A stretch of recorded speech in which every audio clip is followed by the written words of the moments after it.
Please stand for the Pledge of Allegiance. I pledge allegiance to the flag of the United States of America and to the republic for which it stands, one nation, under God, indivisible, with liberty and justice for all. Thank you. It is now my honor to introduce Mayor Eric Garcetti.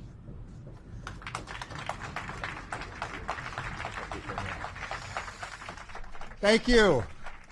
Thank you so much, Madam Council President, council members, Mr. City Attorney and City Controller, to our general managers and our chiefs, to my mother and father, my beloved wife and daughter, honored guests and Angelinos, and of course our Super Bowl champion LA Rams.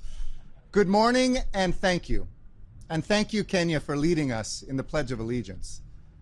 You see, it was nearly 9 years ago on a sweltering June day that Kenya was there when I raised my hand and I swore allegiance to our Constitution and our city charter, and I took the oath of office. In fact, it was Kenya Castillo who administered the oath that day. Now, I know it wasn't an obvious choice. She wasn't a governor or a senator or a judge. Kenya was just an 8th grader at Luther Burbank Middle School. But I asked Kenya, the daughter of a janitor, to swear me in because I wanted us to see our city's future through her eyes and through her dreams. I wanted to be clear about where my power, our power, comes from, and who my greatest responsibility was to. Those everyday Angelinos who work hard to do better and to build a stronger city. Well, Kenya is 22 today. She just finished her first year at Cal State Dominguez Hills, where she's now a junior. And she's grown up just as our city has grown up too over the last decade as well. But one thing about her hasn't changed. She wants to make a difference. Kenya's goal after graduation is to represent service workers, janitors just like her mother, to lend her voice to those searching for the courage to speak up for themselves. I'm so grateful, Kenya, that it was your voice that I heard that day in 2013, the voice of an everyday Angelino, giving me the words I spoke to become your mayor. In 2013, I told the people of LA that I would work every day to accomplish 2 things. First, to get your city hall back to the basics by restoring and expanding those core city services that we depend on. And second, to build a city of the future with greater economic opportunity and stronger infrastructure across all of our neighborhoods. And I also knew we had to grow our city's resilience for any emergencies we might face. So the next day, day 1, I went out to the valley and got back to the basics and paved a street.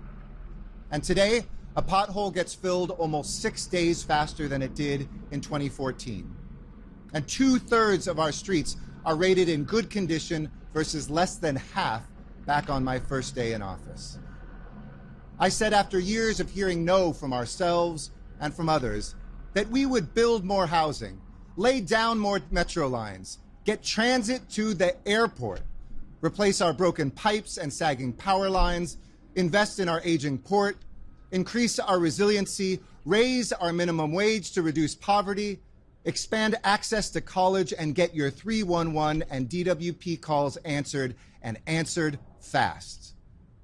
Well, in just a couple years, you'll be able to fly home into a beautiful and reborn airport at LAX, hop on transit right from the terminal, connect directly to the new Crenshaw LAX line, ride through Destination Crenshaw through revitalized corridors where housing is rising at 3 times the rate as when I started.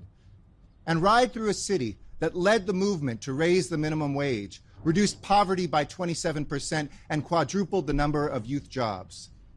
And it won't be long before that train will drop you off at the brand new Lucas Museum or at many of the 12,000 affordable and supportive housing units called home by people, many of whom once lived in tents.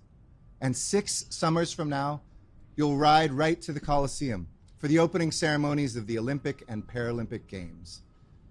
You see, in LA, we've never been a city with small ambitions.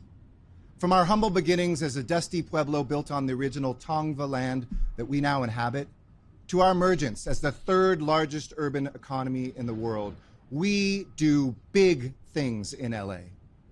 And I work alongside nearly 55,000 brilliant, committed Angelinos, public servants who might not be able to predict the next fire or flood, the next power outage or pandemic, but who are always ready to fix what's wrong in LA and to respond to the threats we face. To our 1,000 great purposes in LA, we added a grave one these past 763 days. No one saw a pandemic on the horizon, but the city of LA was prepared to meet it when it came. Our battle with COVID was both our darkest and our finest moment. But today, as we assess the state of our city, this epic battle has left us tired and bruised, but we're also healing. This week, hospitalizations are at their lowest point since last July. COVID isn't over, but its grip is loosening. We'll still see more surges, need to be prepared to confront new variants. But as we do the hard work of helping the last of our neighbors to get protected and to get well, we do so not battle-weary, but battle-tested. Today, a hurt city roars back to life, renewed, recovering, and remembering that in LA, we don't run from our big challenges, we rise to them, just as this bridge rises above the river that gives our city its very name. I love this bridge. I could name 10 more big new job sites I would have loved to show off to Los Angeles today. Museums, transit, housing, waterworks. But we came here to this 6th Street Viaduct, high above the riverbank where our city got its start. 10 years ago, this bridge was a bright idea to replace a ruin. 2 years ago, there was empty air where my feet stand today. And today, a ribbon of arches connects our city center to the east side, where my own family's story started here 100 years ago. And this summer, when this new landmark opens to all of us, to foot and bike and bus and car, it will be a symbol of a city on its way back. You see, this bridge was born from our ambition, but it was built by everyday Angelinos, like you and me. Engineers like Principal Civil Engineer Julie Allen, who is here with us today, who was joined by a disproportionately high number of tradeswomen and men in building this living gift to the next Los Angeles, a literal bridge that spans the generations. Now, my friends, I'm going to confess right now, this will not be the shortest State of the City address that I ever give, but I guarantee you it will be my last. And I want to talk to you in this last address about two of our most pressing needs in the short term, reflected in the last budget that I'm submitting to our City Council today. And then I want to talk about the two greatest challenges we face in the long term, the work that we have done to face them, and a call to arms to continue that work for tomorrow's leaders. First, simply put, we need to ensure that this is the safest and the cleanest city it can be. And second, we have to build a Los Angeles that is prosperous and protected by doubling down on our work to build more housing and address our climate emergency. Our work is urgent and important. Because even as I speak, some of you are reaching out to your city government. You're calling to ask if the next book in that series your child loves has arrived at the library. You're using our app to schedule a bulky item pickup to take away your old dresser, or you're emailing to see when there's a swimming class at your neighborhood pool. You're calling 311 to clean up garbage where there shouldn't be garbage, or you're calling 911 because there's smoke where there shouldn't be smoke. 39 city departments committed to serving you. The biggest has enough people to fill the Hollywood Bowl, the smallest to fill out a string quartet. They all answer those calls. They get to work every day to make you less upset or scared and more hopeful and empowered. And you know what? Those city departments work together like never before. For me, getting back to basics, getting back in sync was one of the most important parts of our agenda. And now we have a new culture at City Hall, a culture of collaboration that we have to keep expanding and continuing, because we're going to need it for what comes next. In our city, a city older than the US Constitution, but a city reinvented every day. We work towards 1,000 human purposes, but we exist for one magnificent need: to make a good life together. We're living through a year of transition, from pandemic to renewal, and from one administration to the next. This calendar year will close on a new mayor's first month in office. After nearly 21 years of service at City Hall, almost 9 as your mayor, I get asked a lot these days by reporters, what's your legacy? I believe it's not my role to define that, nor something, quite frankly, I waste much time thinking about. With the precious time that I have left as your mayor, I'm more focused on your future than interpreting my past. The only legacy I want you to know is that I deeply, deeply love this city, and that I served for 2 decades to make it better, to give you and LA everything I have. And I've been inspired and sustained in this service by working side by side with you, our city workers, neighborhood council members, student leaders, volunteers, activists, clergy, community organizations, and block clubs and parents. And one of the greatest joys of being mayor has been witnessing you, my fellow Angelenos, put the joy in your heart and the strength in your body towards building a better city. Let us never, never take our power and our purpose to serve others for granted. As we wake up and see heartbreaking images of people who are fighting and dying to protect their democracy, let us remember how lucky we are. Let us not focus on launching recalls and picking fights with one another, but on figuring out how to build the coalitions and engage in the hard day-to-day work, the compromises and sacrifices that are key to doing big things. You see, this bridge where we are gathered wasn't built somewhere else and delivered for a fee. It didn't come out of arguments and division. It was built one beam, one pour, one bolt at a time, by a unified team working together until something new and beautiful and powerful arose. We go nowhere without one another. And I believe each generation and each administration passes this work forward to the next. I had the fortune to build on the great work that began long before I took my place in it. Mayor Bradley, who knew that the Olympics could make a profit to fund youth sports for generations and left us a template for the 2028 Games. Mayor Hahn, who kept our city whole when its separation was a foregone conclusion. Mayor Villarosa, who dreamed that our transit system could reach the sea. You see, we leave behind us seeds in a garden, not presents under a tree. And I know it can be tough today to remember that from inside a one-click culture where we expect same-day delivery of solutions to our challenges, that the challenges we face require resilience and determination, unity of purpose, and yes, patience. My goal is to hand over a city budget to our council that is stronger than ever, an infrastructure program unequaled in our nation, and a pathway to house our people and save our planet with the urgency that this moment demands. So let's talk about it. Let's talk about how our budget confronts 2 of our short-term great pressing needs. Your city needs to be safe. It needs to be beautiful. It needs to deliver its services effectively. And the fact is, year 1 or year 9, we have no intention of letting up our commitment to that safe, beautiful, effective city. First, a cleaner city is on its way. Last year, our Clean LA Jobs program hired 100 young people through our Office of Community Beautification, folks who were re-entering society from incarceration or even formerly unhoused Angelenos. Well, guess what? This year, we're planning to hire not just 100, but nearly 800 new sanitation workers.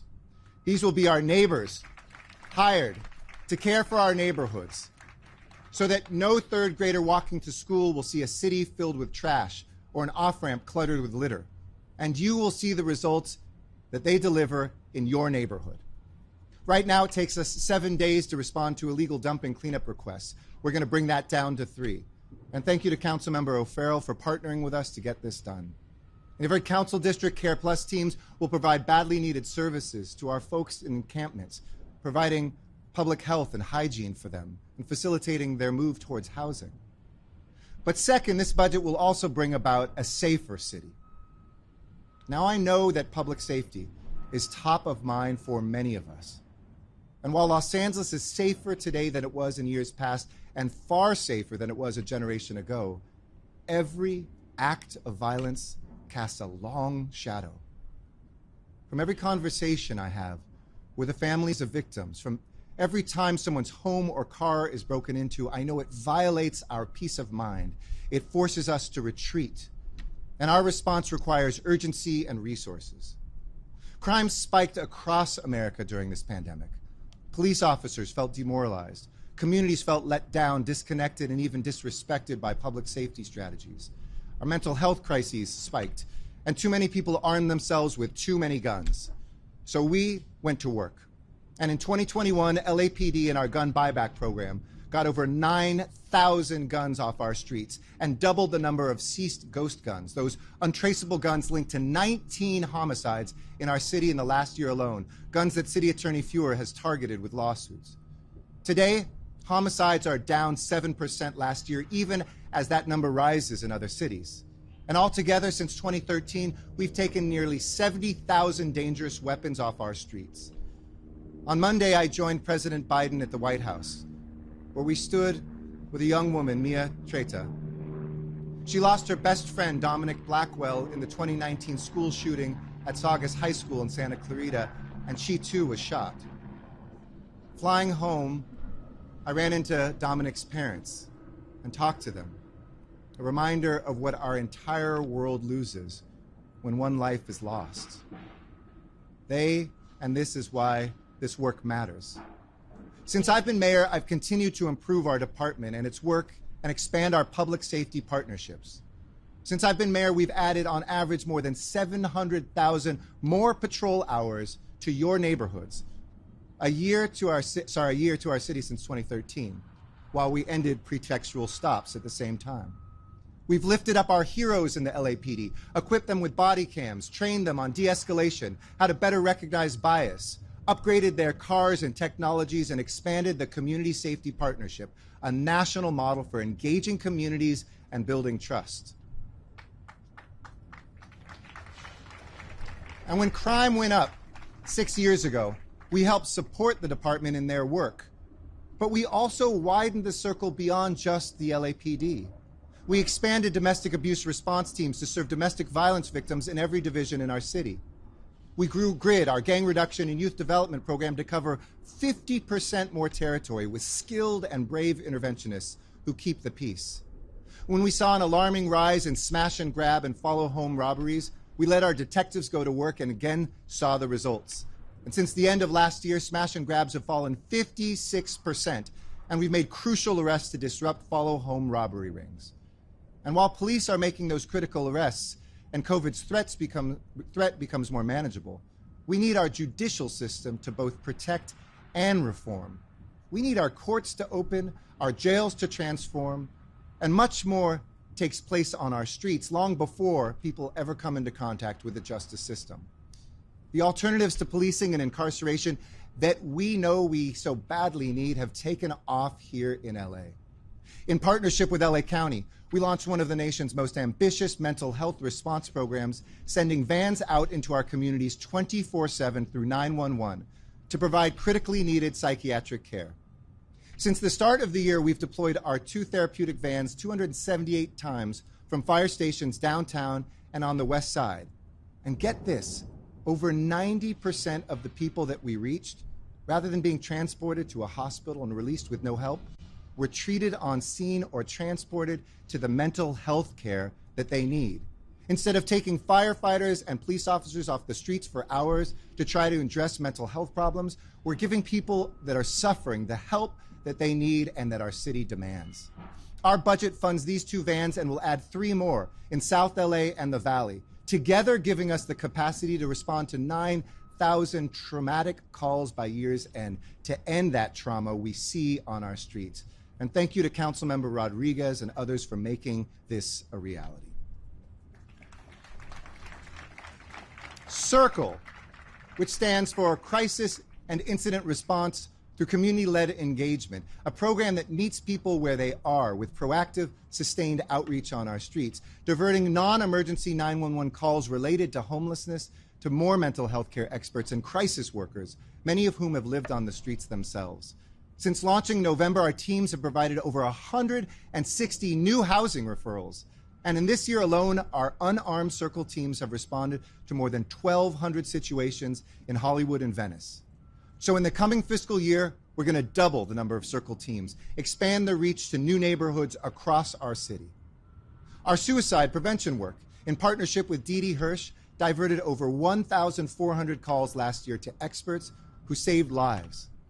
You see, as we widen the circle of justice, we don't just become safer. Our public safety efforts become more just. Our goals are clear. Bring down violence and crime this year, build more trust, and break the cycle of violence and incarceration by co-owning and co-authoring our public safety mission. We've made this progress because from day one, we elevated equity in all the core functions of the city. We've responded to calls and crises alike with an eye on the debts of history that we must pay down, and on the future city that we dream of building up. This was the guiding light of the historic justice budget that I and the City Council passed last year. Here in this city, we have launched historic anti-poverty programs, made community college free, invested in our key industries, and cut our business tax and our bureaucracy to be more business friendly. This approach is rooted in a definition of justice that goes far beyond the courthouse to dismantle the systems that depress student achievement and maintain our addiction to poverty. And as we do that work, we've boosted community college attendance from our public schools by 40%, creating opportunities for young people in our tech and entertainment industries. But for all of these gains, we have to talk about the one long-term obstacle that blocks our path to full economic opportunity and well-being. This barrier is a thief that steals our paychecks. It adds hours to our commutes. It chokes our air, and it chases away our prosperity. It's been decades in the making. And let's be clear, it is a failure, our failure, LA's failure, California's failure. Simply put, we have not built enough housing for the people of LA. Dreams made become dreams deferred, become dreams departed, when businesses and families pull up stakes for twice the square footage at half the price somewhere else. And those who can't relocate live with less and less and less opportunity. For nearly 9 years, I and this City Council have focused intensely on this, and we have made progress to change this equation dramatically.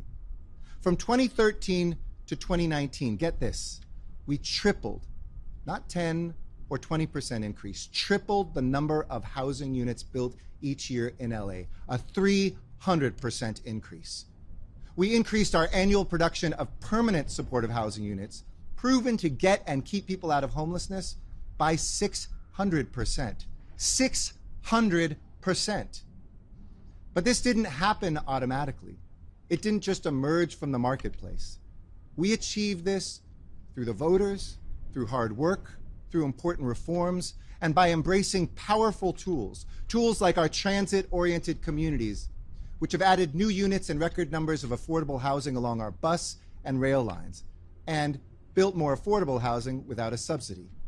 And when Metro finishes building some of the 15 rail and rapid transit lines that we are underway with, we will use the land left over from construction staging to develop more affordable housing next to our stations. Metro's affordable housing goals are the strongest in the nation, so that we push people to transit opportunities instead of pushing them away from the neighborhoods where they live today. Here in LA, we fell in love. We fell in love with accessory dwelling units. ADUs gently add homes to our backyards while preserving our community character. We just saw the completion of our 10,000th ADU. It's going up behind a blue ranch house on Victory Boulevard in North Hollywood. We changed state environmental laws. We streamlined city approvals. And now affordable developments go to the front of the line. They're protected from those frivolous lawsuits and get approved on average 120 days quicker. And after decades of talk, we created the Affordable Housing Linkage Fee, a permanent source of funding for affordable housing construction, so we don't have to go hat in hand to Sacramento and DC every year. It's already funded affordable housing to the tune of nearly $60 million of subsidy and is projected to generate $100 million over the next 3 years. We passed the largest initiative to build housing for homeless Americans, Prop HHH, and don't believe everything you might hear about HHH. HHH units are coming in cheaper, faster, and more plentifully than we promised voters. We already have 1,200 units occupied. We'll open 39 more projects with 2,000 more units of permanent supportive housing by year's end. And HHH will help us get to nearly 12,000 units of new housing to keep people from becoming or being unhoused. I'm proud of these accomplishments that we've done together, and none of them were easy. But I'm going to say this straight, that if we don't keep it up, if we don't double down on our housing momentum, the California dream will be an old chapter in a distant history book. But if we get it right, we've got the people, the weather, the creativity, the investments in infrastructure to see our brightest chapter yet written in the years ahead. But we're all going to need to sacrifice. But if we do, we will all gain. Bureaucrats will have to tear out even more old rules out of the book and work with even more speed and more generosity. Neighborhood gatekeepers will have to say goodbye to an outdated zoning vision that has helped extinguish our city's dreams. Developers will have to share in the profits to make sure that the working poor and the forgotten middle have options. And our state government will have to make the abuse of environmental laws a thing of the past and fund even more housing affordability. Today, I will tell you how LA can get this done and what we're doing in this budget to take this momentum to the next level. It starts by being honest and being ambitious, honest numbers and bold goals. Every 8 years, our state government makes local governments set their housing goals. It's something called the Regional Housing Needs Assessment Process, or RHNA. In 2018, the state changed this formula, tripling the goal for Southern California from what it was before. Many cities pushed back, but we stood firm. We embraced what our future and the California dream demands: more housing and less sprawl, less traffic and less pollution. And we won the day with bold new housing goals that are shared throughout our region. In the past 8 years, RHNA challenged us here in LA to hit 82,000 new homes. We roared past that with 150,000 new homes, by far the biggest city in California to hit and exceed our goal.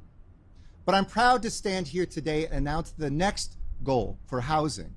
In our housing element that will be implemented in our general plan, commits us not to build 150,000, but nearly 457,000 new units by the year 2029. And I challenge the next mayor to hit that goal, even blow past it. It won't be easy, but nothing worth doing ever was. And let me tell you what the stakes are, in the words of a fellow dad I spoke to when my daughter Maya was at camp with his daughter. This man was a valley boy like me. He said, I grew up in the valley where my grandfather bought his house for $5,000. Can you imagine? And then he said, my parents bought the house I grew up in for $50,000. And then he was working in Hollywood as a lighting guy. He said, I saved up and I bought my house in the valley for $500,000. It was a stretch, but we made it work. But then he turned to me, his face somewhat ashen, and he said, but if my daughter has to spend $5 million to own a home here, then our California dream is dead. You see, that's the story for all of us. It feels like every time we save $1, prices rise by 2 or 3. And of course, that's not the worst of it. For too many, that dimming California dream is already a nightmare. It's embodied in the story of Caitlin Hill, a woman who called City Hall, reached out to the mayor's help desk in my office last November. I set up a help desk on day 1 of being mayor, and it's been virtual throughout the pandemic. But Caitlin called us, described how she'd spent 5 years trying to find housing, never knowing where her family would sleep from one day to the next, staying with different relatives, asking for help and not getting it. But Tanaz Gulshan from my homelessness team took her call, and things started to open up.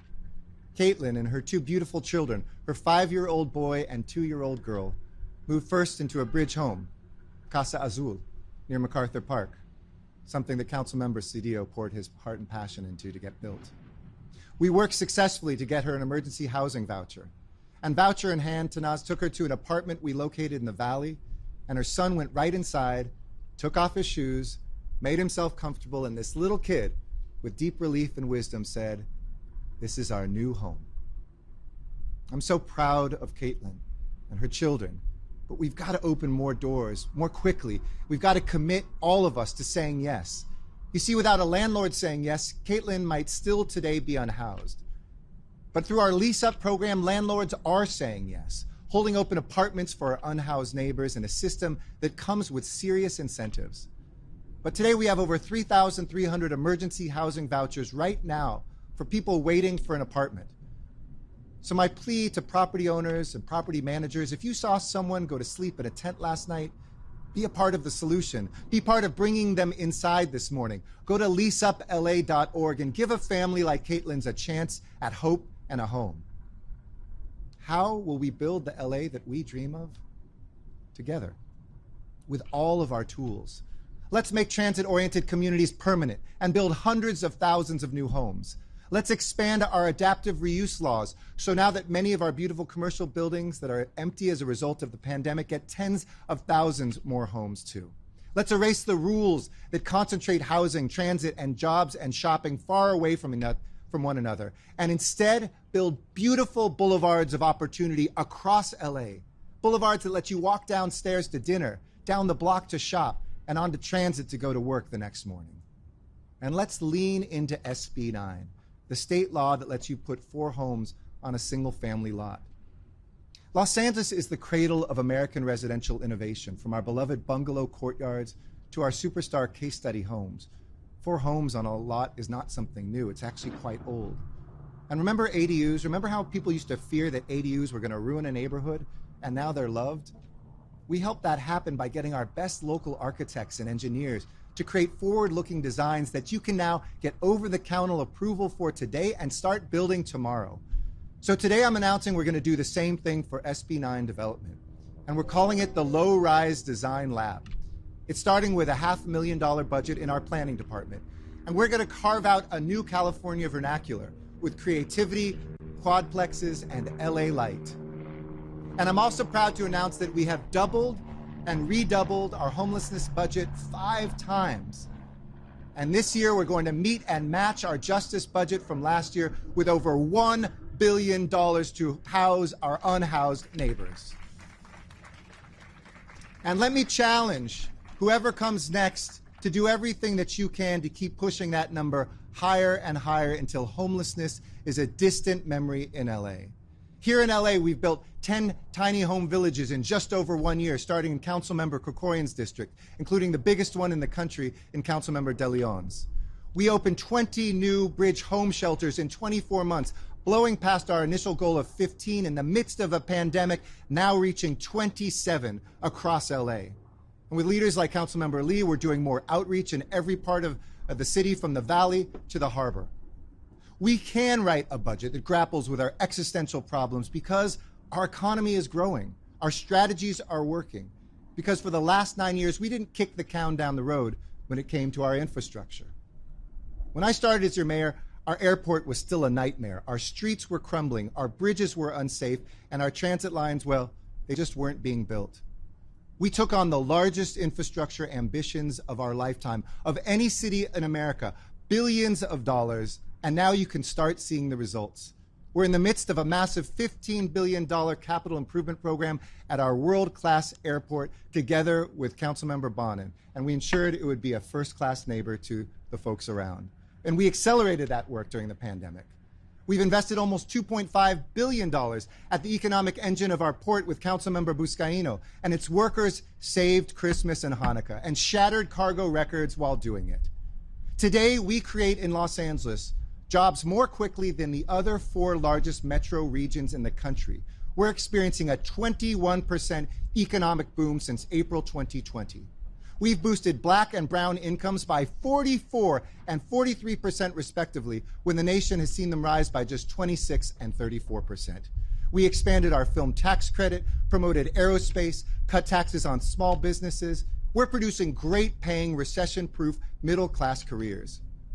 Those good careers change lives, like that of Freddie Rios, who's here today.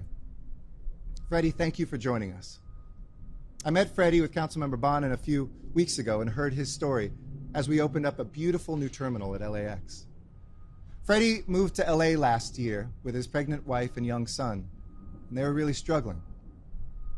His criminal record stood in the way of work. Their low credit score put stable housing out of reach, and they ended up in a shelter.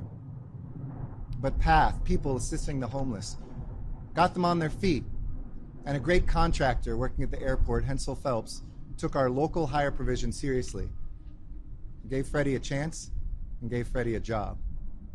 Today, he's earning union wages as a construction worker, a laborer at LAX.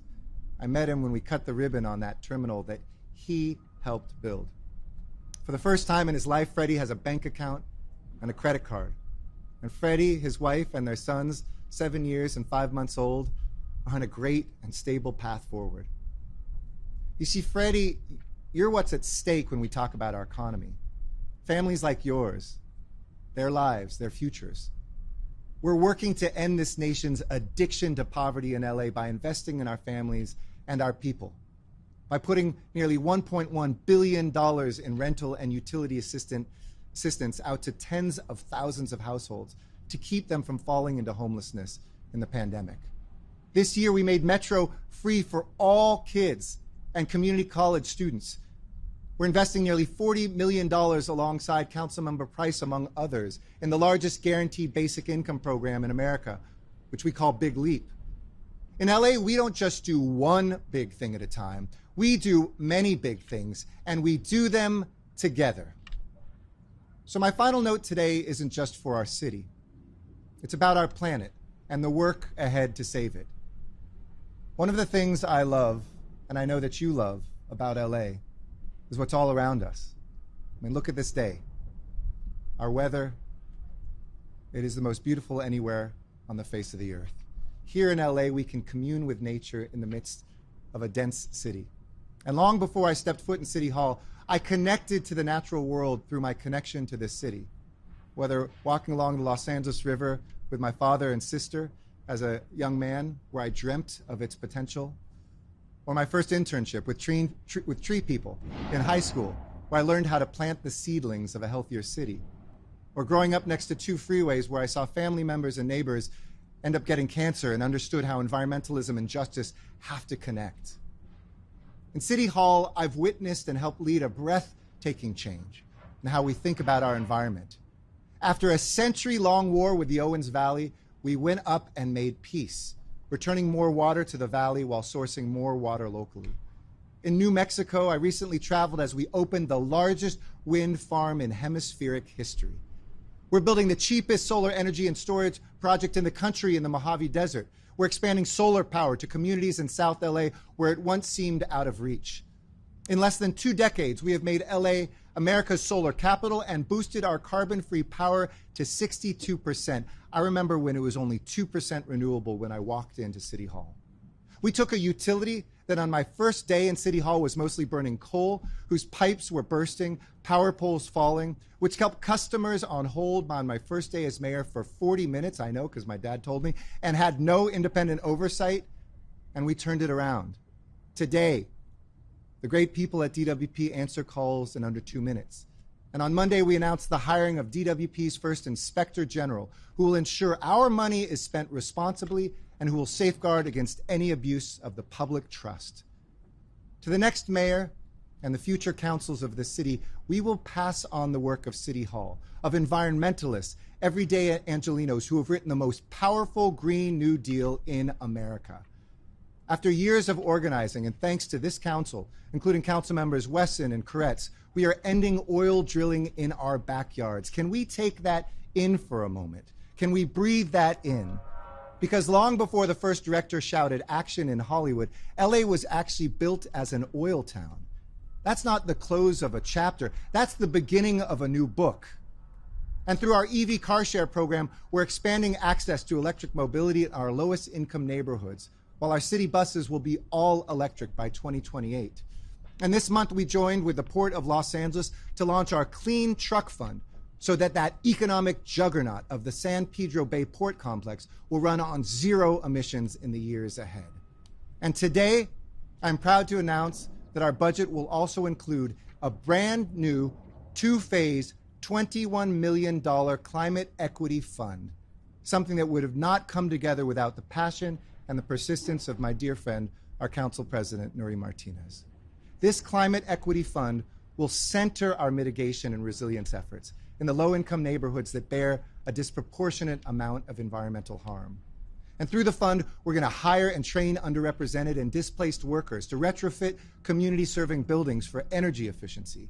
We're going to monitor the air at oil drilling sites in these communities until they're gone and make our data public. We're going to distribute to the people of LA air purifiers directly in the neighborhoods that take on the most pollution from the movement of goods and their proximity to freeways. And throughout the low-income communities that have the highest heat indexes, we'll provide new insulation and cool roofs on us that senior on a fixed income who's been suffering through the summer without air conditioning can enjoy. And we're not alone. You see, across the globe, cities like Bogota and London and Seoul have joined Los Angeles in leading the march to sustainable existence while nations play catch-up. Last November, I had the honor to represent our city and to stand before the United Nations Climate Change Conference in Glasgow and speak to the world leaders on behalf of 1,049 cities.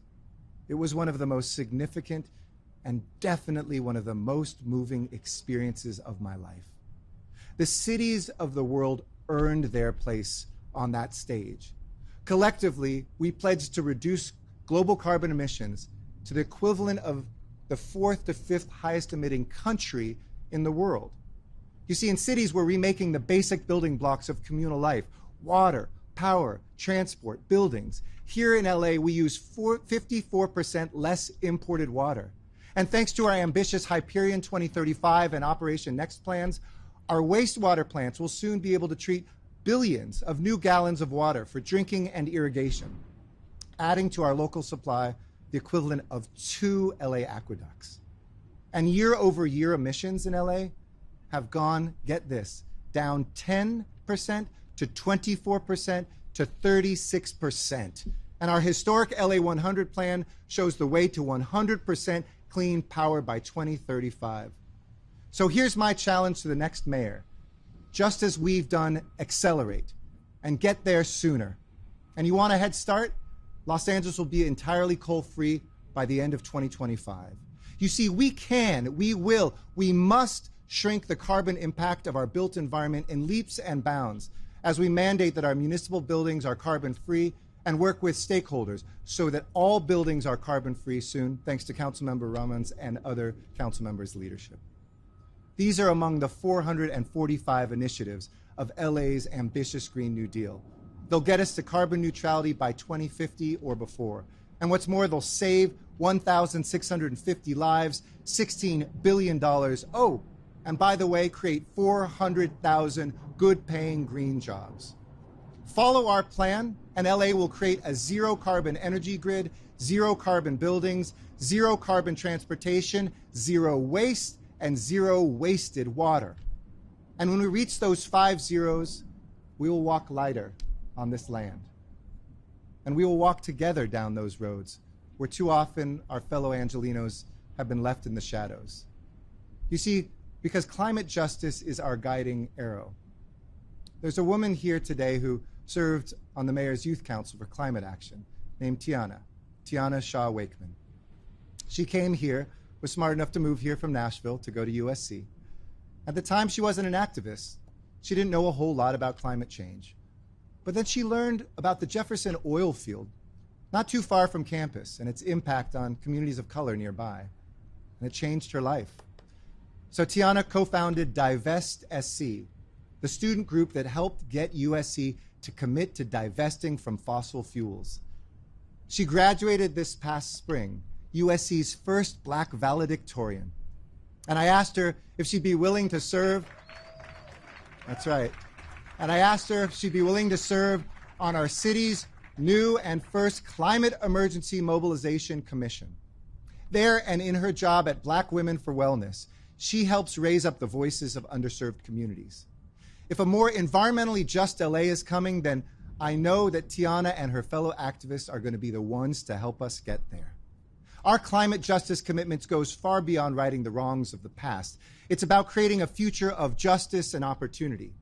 Our Just Transition Task Force, which we are leading in partnership with the county, brings together the labor movement and environmental justice advocates, our frontline communities, tribal nations, industry, workforce experts, and more to ensure oil workers in our communities prosper with the new jobs in the LA of the future.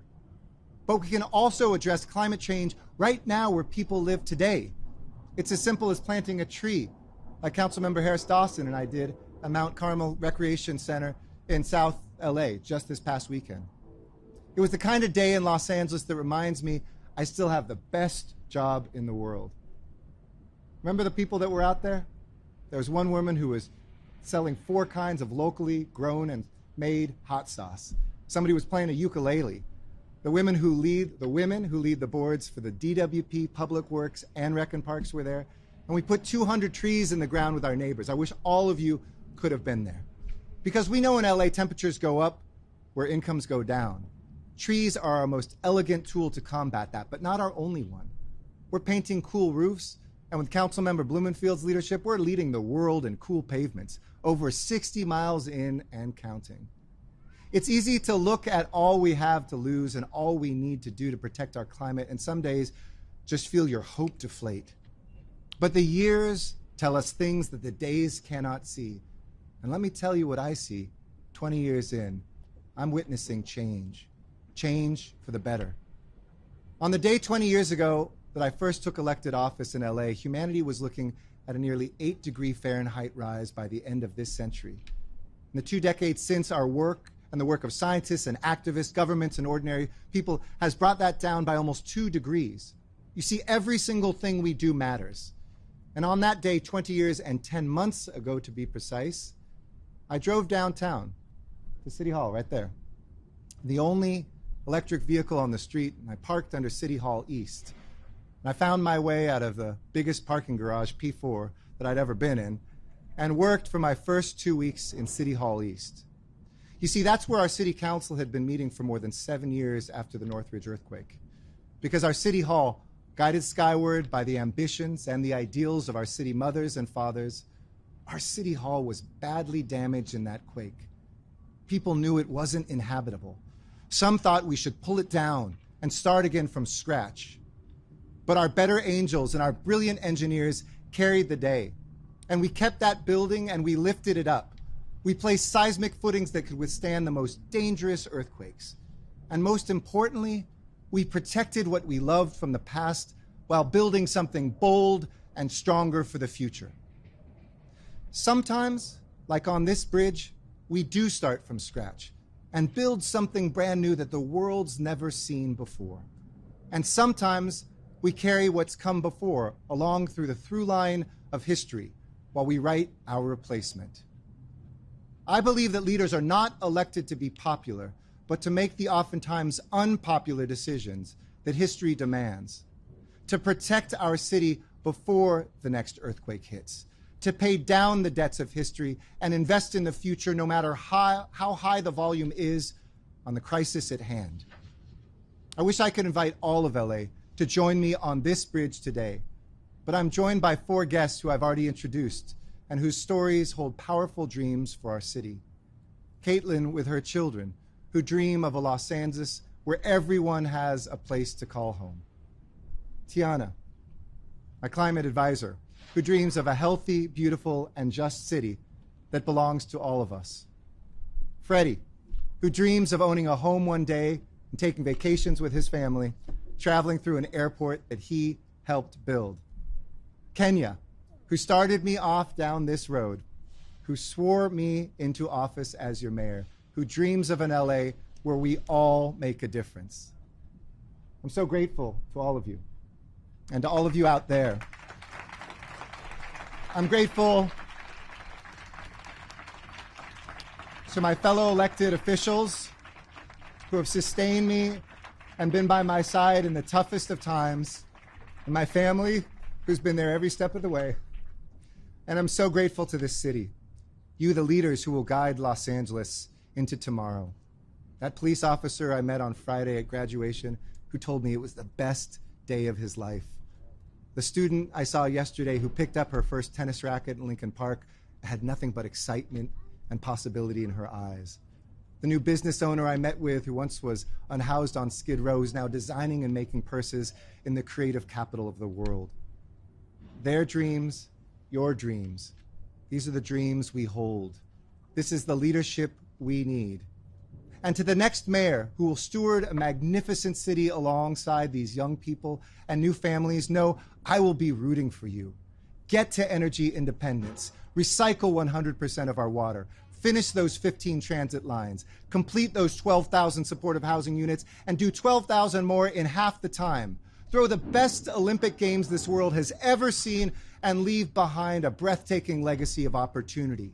Keep bringing crime and poverty down, graduation rates and homes up. Don't forget to balance the budget, as our city controller would say, and build that reserve. Keep your eye on the bond rating.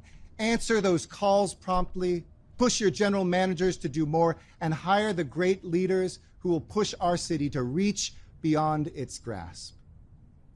29 years and 10 months ago, I stood on a different bridge, one that spans Main Street instead of this one that spans the LA River. That city council cut a ribbon, and I walked into the most beautiful chamber I'd ever seen. Our city council chamber, that great temple of democracy that embodies our city's hopes. Its ceilings and paintings had been restored. Its fixtures were polished and gleaming. I'd only been there once or twice as a kid, and I had this pinch-me feeling. And you know what? It's something I've never really gotten over. Every day I show up, I can't believe I get to do this work. And you know what else? I'm never surprised by this city's greatness, but I'm always still in awe of the things that we make and do here in LA. This time next year, I won't be your mayor. I'll be one more Angelino. And with the exception of Dad, there's no title I cherish more. Los Angeles, I can't wait to see what's next, to see what you dream into reality with your creativity and your heart, and to experience all the ways that our extraordinary Los Angeles will bridge our future. Thank you.